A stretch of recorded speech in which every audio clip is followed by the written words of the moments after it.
a gente percebe que nas condições da sociedade atual, especialmente da sociedade brasileira, você tem uma série de fatores que impedem que as pessoas desenvolvam a sua consciência de uma maneira séria e responsável. Quer dizer, você é o tempo todo estimulado a olhar as coisas de uma maneira um pouquinho torta, um pouquinho enviesada, nunca fazer um exame de consciência a sério. Por exemplo, você pode fazer um exame de consciência quando você vai confessar os seus pecados. Como é que você faz isso? Você faz uma listinha de pecados.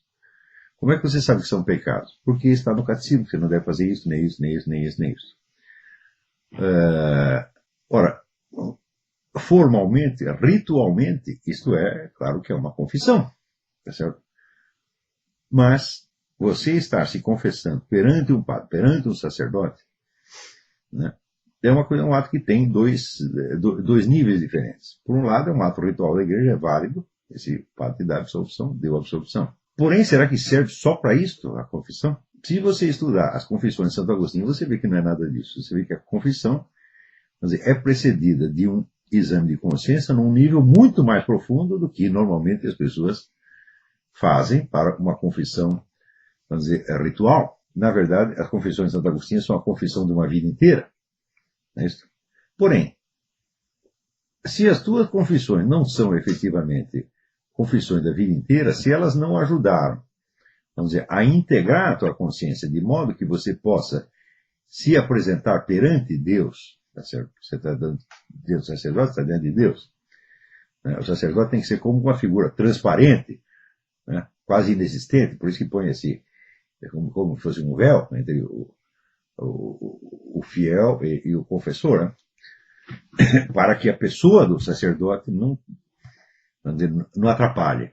Então você está se apresentando diante de Deus. Este que você leva diante de Deus, exatamente quem é? Né? Quer dizer, será que naquele momento você está, vamos dizer, com plena consciência, ou com máxima consciência, de quem é você, do que você fez, e qual é o peso relativo das várias coisas que você fez? Quer dizer, você tem uma noção, por exemplo, da hierarquia de gravidade e importância dos seus pecados e das eventuais circunstâncias agravantes ou atenuantes. Em geral, as pessoas não vão com nada disso. Elas fazem muito menos. Eu não estou questionando, vamos dizer, a validade como é que se diz, canônica da confissão. Isso não é meu assunto e não é o que vem ao caso. Eu estou falando da realidade da confissão. É claro que é mais fácil você atingir um certo nível de densidade de consciência quando você está se confessando solitariamente a Deus, sem padre nenhum. E depois o que você faz, quando você vai à igreja e se confessa, caso você seja católico, mas, é apenas uma ratificação daquilo que já foi interiormente confessado a Deus. Quer dizer, você vai, por assim dizer, sacramentar a confissão. Se você não fez essa outra confissão interior, quer dizer, que é o verdadeiro exame de consciência, a sua confissão não vale nada. Então, o momento decisivo, você na verdade, são dois momentos. O momento da absolvição é canonicamente decisivo, mas a absolvição não é você que está fazendo, é Deus que está fazendo através do sacerdote.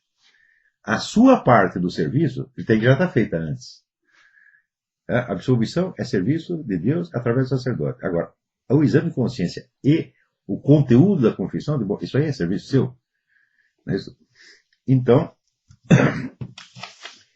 este momento do exame de consciência, ele não consiste em você ficar escarafunchando pecados só. Tá certo? Sobretudo se você tem, vamos dizer, uma listinha de pecados, né? Pecados possíveis. Você fez isso, você fez aquilo, você fez aquilo. Não, é claro que a coisa não é assim. É isso que Agostinho faz? Não. Agostinho pega a sua vida nas suas mãos, tá certo? E a apresenta diante de Deus. Na medida que ele apresenta a sua vida ao interlocutor onisciente, o interlocutor onisciente lhe conta pedaços da vida. Agostinho, o próprio Agostinho não tinha percebido. Quer dizer, Deus sabe mais do que você a respeito de você mesmo. Então, o pouco que você mostra para ele responde, iluminando a sua consciência mais para que você entenda mais.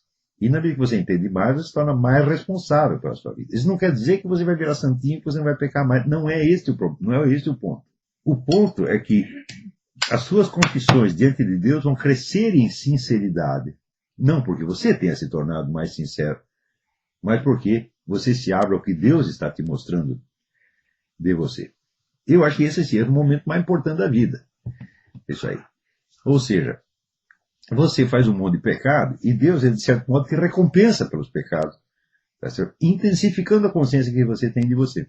Quer dizer que é através dos seus pecados que você vai perceber o caráter fragmentário da sua consciência e da sua personalidade. Você vai ver que, de certo modo, quando você diz a palavra eu, você está falando de uma coisa quase inexistente, porque este eu que você está apresentando ali com todos os pecados, ele não tem uma forma, ele não tem uma organicidade, ele não tem uma coerência, ele tem pedaços inconexos. Só Deus conhece a sua forma inteira. Isso é muito importante, né? Quer dizer, é o famoso verso do Mallarmé, tel qu'en lui-même enfant l'éternité l'échange, né? Quer dizer, você morreu, então agora você é você mesmo, porque você não vai transformar mais nada, você tem uma forma acabada. Só que essa forma acabada, né, é a que você tem dentro de Deus, e ele já conhecia isso antes da sua vida inteira. Quer dizer, é quem é você no plano da eternidade. E, evidentemente, a nossa confissão íntima para Deus deve se aproximar cada vez mais dessa forma, de modo que quando você diz para Deus a palavra eu, você sabe o que você está falando. Aonde você não sabe, aonde está obscuro, aonde está fragmentado, Deus vai preenchendo e vai te dando uma forma. Isto é consciência de si. Isso tem que ser feito inúmeras vezes ao longo da vida. Ou seja, aí você pode, o que você tem a confessar, o conteúdo do que você tem a confessar, pode mudar muitas vezes no decurso da vida, porque você percebe pecados que antes você não percebia. E a hierarquia e ordem dos pecados também vai mudando dentro de você. Quer dizer, coisas que você dava uma importância enorme, diminuem de importância, e outras que você nem percebia, você acaba percebendo a gravidade daquilo. Eu lembro, por exemplo, quando o Agostinho, ele confessa os seus primeiros pecados, de quando ele estava no bercinho, os maus pensamentos que ele tinha no bercinho, os maus pensamentos que ele tinha contra a mãe dele. Né? Quer dizer, ora, que importância tem na ordem, né, dos pecados, os pensamentos que um bebê teve contra a mãe? Normalmente o cidadão comum nem consideraria esse pecado, daria risada, né? Ele confessaria assim, eu manipulei imposto de renda, né? Eu mexi com a mulher do vizinho, né? Eu tomei pico, eu fiz essas coisas. Mas o Agostinho percebe que aqueles maus pensamentos do início, né, já revelam a raiz do mal dentro dele. Né? E antes dele confessar qualquer coisa que o cidadão comum tomaria como pecado, ele confessa isto. Então ele diz, eu carrego, de certo modo, a raiz do meu mal em mim mesmo. E olha, faz tempo que eu carrego isso aqui. Então, você tem que rastrear a raiz do mal dentro de você mesmo. Agora, o mal não é sempre aquele que veio com você, já no nascimento, que você, né, que já se manifesta no bercinho. O mal também é o que você incorpora da sociedade em torno, dos maus hábitos, das mentiras, dos erros, tá certo? Tudo isso está sendo incorporado o tempo todo. Tá certo? Você incorpora hábitos altamente pecaminosos que não lhe parecem pecados e que você jamais vai confessar ao Padre. Então, se você não é capaz de perceber isso, então a sua consciência moral está tosca. Você é um homem adulto com uma consciência moral de criança. Você está se confessando como um menino de escola que vai lá e confessa para o padre, padre, eu toquei punheta, eu tenho que... Você está entendendo? É assim que você está fazendo. Então, se a sua confissão não está à altura do seu nível de responsabilidade moral adulta, ela não é verdadeiramente uma confissão. Canonicamente ela pode valer, porque se o padre te deu absolvição, então você está absolvido, ainda que a sua confissão tenha sido uma porcaria. Não? Mas o nosso problema não é isso, quer dizer, nós estamos ali apenas para cumprir a obrigação administrativa, como quem vai descontar um cheque. Você apresenta seus pecados para te dar absolvição, como se você deu uma coisa, o outro te devolveu outra. Né? Se é só isto, né? Então, sinceramente, você não precisa ter um pouco mais de consciência na idade adulta do que tinha quando tinha 7 anos de idade. Então, aí a confissão se torna um jogo. E na hora que se tornou um jogo, virou um jogo perigoso. Porque você está usando a confissão como instrumento para amortecer sua consciência. Então está funcionando ao contrário, meu filho. Está entendendo? E eu acho que hoje no Brasil, se tiver 1 ou 2 padres capazes de explicar isso, é muito. Para uma outra geração, isso é uma coisa óbvia. Mas hoje não é mais. Então, note bem, eu estou usando como amostra aqui o caso da confissão católica. Mas você não é católico. Você é judeu, é protestante, é ateu. Eu digo, olha, o problema é mesmo. Né?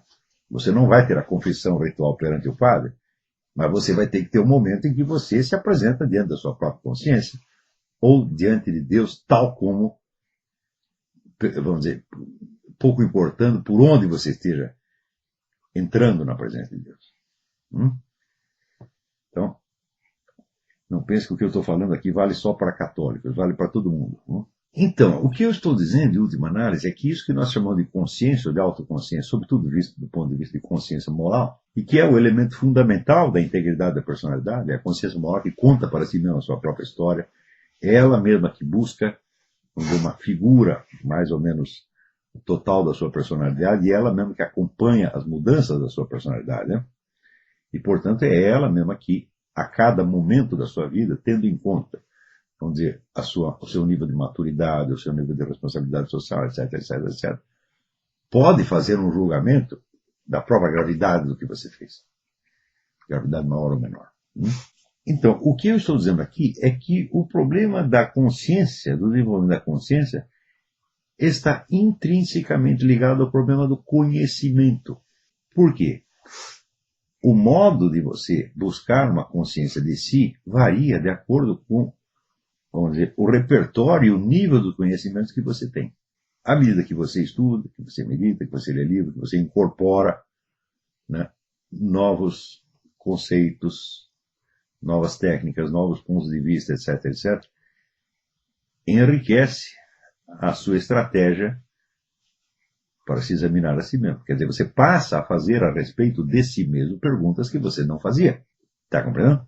Então, por exemplo, perguntas relativas às consequências dos seus atos. Então, quando você é pequenininho, você pode fazer uma confissão baseada apenas nas suas intenções. Se você não teve má intenção, então você não está culpado daquilo. Agora, peraí.